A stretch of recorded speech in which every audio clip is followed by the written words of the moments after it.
दोस्तों, आज हम आपको एक ऐसे रहस्यमय चीज़ के बारे में बताने जा रहे हैं जिसके बारे में आज से पहले आपने कभी नहीं सुना होगा। रहस्यमय साड़ी जो पहनने वाले को कर देती है गायब। एक दिन की बात है जब सोनम अपने घर में अकेली थी और उसके पति दुकान पर चले गए थे और उसके बच्चे स्कूल।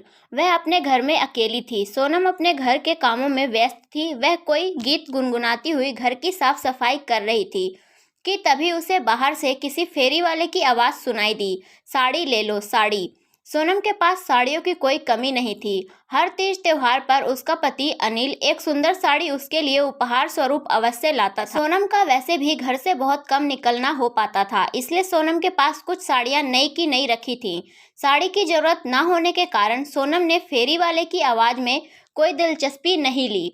वह अपना काम करती रही, लेकिन वह फेरी वाला तो सोनम के घर के सामने ही खड़ा हो गया और साड़ी ले लो, फेरी साड़ी ले लो की रट लगाने लगा। सोनम ने देखा कि जब फेरी वाला उसके घर के सामने से जाने को तैयार ही नहीं है, तो उसे मना करने के लिए उसने अपने मकान की खिड़की खोली और जब उसने उस फेरी वाले को देखा तो हैरान रह गई। वह व्यक्ति फेरी वाला तो लग ही नहीं रहा था। बड़ी बड़ी दाढ़ी मूछ वाला वह व्यक्ति बहुत डरावना लग रहा था।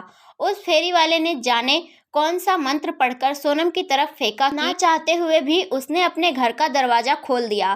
फेरी वाला एक एक करके सोनम को साड़ियाँ दिखाने लगा। सोनम को एक साड़ी पसंद आ गई, लेकिन वह उससे बहुत महंगी लग रही थी। सोनम ने फेरी वाले से कहा, मेरे पास इतने रुपए नहीं है कि मैं ये साड़ी ले पाऊँ। ले जाइए अपनी साड़ियाँ, मैं नहीं खरीद पाऊंगी। लेकिन वह फेरी वाला तो साड़ी बेचने के लिए ठान कर ही आया था। उसने कहा कि यह साड़ी वैसे तो 2000 रुपये की है, लेकिन आपके पास जितने भी रुपए हैं दे दीजिए। सोनम ने कुछ सोचकर कहा कि मेरे पास तो केवल 500 रुपये हैं। यदि आप इतने रुपए में साड़ी बेचना चाहते हैं तो दे जाओ। वह फेरी वाला 2000 वाली साड़ी केवल 500 रुपये में देने के लिए मान गया। सोनम को आश्चर्य हुआ कि यह फेरी वाला 2000 वाली साड़ी 500 रुपये में देने के लिए कैसे राजी हो गया। कहीं इस साड़ी में कोई खोट तो नहीं है। यह सोचकर जैसे ही उस साड़ी को सोनम छू कर देखना चाहा, वह फेरी वाला क्रोधित हो गया। अपनी आंखें निकालकर कहा, नहीं, अभी इस साड़ी को मत छूना। मेरे जाने के बाद इस साड़ी को छूकर देखना। सोनम ने पूछा, ऐसा क्यों? फेरी वाला पहले सकपकाया कि सोनम के इस सवाल का क्या जवाब दे। फिर बोला, मुझे जरा जल्दी है, साड़ी का दाम दो, मैं जाऊं। उस फेरी वाले का स्वभाव सोनम को कुछ अजीबोगरीब लगने लगा था। वह घर पर अकेली थी, इसलिए उस फेरी वाले से अधिक बहस ना करते हुए उसकी साड़ी के दाम दे दिए ताकि वह वहां से चलता बने। उस फेरी वाले के जाने के बाद सोनम ने सबसे पहले अपने घर का दरवाजा बंद किया। सोनम ने जैसे ही उसे अपने हाथ में लिया कि साड़ी बोल पड़ी, ली है तो पहनो, ली है तो पहनो। सोनम आश्चर्य में पड़ गई कि यह साड़ी कैसे बोल रही है। वह उस साड़ी को जब लौटा देना चाहती थी, इसलिए उसने घर का दरवाजा खोलकर उस फेरी वाले को बुलाना चाहा, लेकिन वह आसपास कहीं भी नहीं था। साड़ी के बार बार कहने पर कि ली है तो पहनो, ली है तो पहनो, सुनकर सोनम बुरी तरह से डर गई, लेकिन उसने यह साड़ी नहीं पहनी।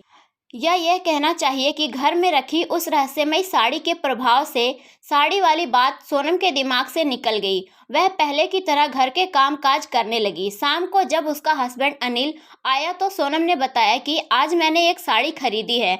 अनिल ने सोनम को डांटा कि अरे गहरे फेरी वाले को घर में बुला लेती हो और किसी दिन बड़ी मुसीबत में फंस जाओगी।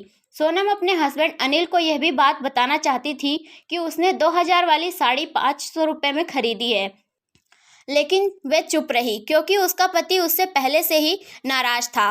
रात हो गई थी, खाना खाकर सभी लोग सो गए। रात के लगभग 12-1 बजे सोनम को लगा कि कहीं से कोई आवाज़ आ रही है। उसकी आंख खुल गई थी। सोनम ने ध्यान से सुना, यह आवाज़ भीतर के कमरे से आ रही थी। सोनम अंदर के कमरे में गई। वहाँ जो देखा तो उसे बुरी तरह से वह डर गई। साड़ी बोल रही थी, ली है तो पहनो, ली है तो पहनो। अब सोनम को याद आया कि यह आज नई खरीदी हुई साड़ी दोपहर में भी बोल रही थी। उसने अपने हस्बैंड को जगाया और बताया कि देखो, साड़ी बोल रही है। सोनम को बहुत डर लग रहा था। उस समय वह रहस्यमयी साड़ी को देखकर उसका पति अनिल भी उसे उलाहना देने लगा। कहने लगा कि देखा, किसी भी फेरी वाले को घर में बुलाने का परिणाम। लगता है वह फेरी वाला तांत्रिक था जिसने साड़ी में तंत्र मंत्र फूंक कर तुम्हें यह साड़ी बेच दी है। यह सुनकर सोनम मारे डर के पसीने पसीने हो गई। सोनम का पति इस रहस्यमयी साड़ी से पिंड छुड़ाने के उपाय सोचने लगा। उसने घर में सबको आगाह कर दिया कि कोई भी इस रहस्यमयी बोलती हुई साड़ी को ना छुए। सोनम का हस्बैंड एक बड़े तांत्रिक को घर ले आया। उसने साड़ी को देखते ही बता दिया कि यह खूनी साड़ी है, जो भी महिला इसे पहनेगी उसकी मौत निश्चित है। उस तांत्रिक ने यह भी बताया कि पिछले हफ्ते मॉडर्न कॉलोनी में ऐसी घटना घटी है। फेरी वाले से खरीदी साड़ी से इसी तरह की आवाज़ें आ रही थी कि ली है तो पहनो, ली है तो पहनो। उस महिला ने साड़ी पहन ली। साड़ी पहनते ही वह महिला घर से गायब हो गई। दरअसल ऐसी रहस्यमयी साड़ी पहनने वाली महिला उस तांत्रिक के चंगुल में आ जाती है। अनिल के द्वारा बुलाए गए उस तांत्रिक की दिल दहलाने वाली बातों को सुनकर सोनम और उसके हस्बैंड के रोंगटे खड़े हो गए। सोनम सोच रही थी कि यदि वह उस साड़ी को पहन लेती तो ना जाने उसका क्या हश्र होता। उस तांत्रिक ने आग जलवाई और जैसे उस साड़ी को आग के हवाले करना चाहा, वह साड़ी आकाश में उड़ने लगी। उस तांत्रिक ने साड़ी का पीछा नहीं छोड़ा। उसने एक मंत्र पढ़कर हवा में फेंका। मंत्र को हवा में फेंकते ही ऐसा लगा कि वह साड़ी किसी रस्सी से बंध गई हो।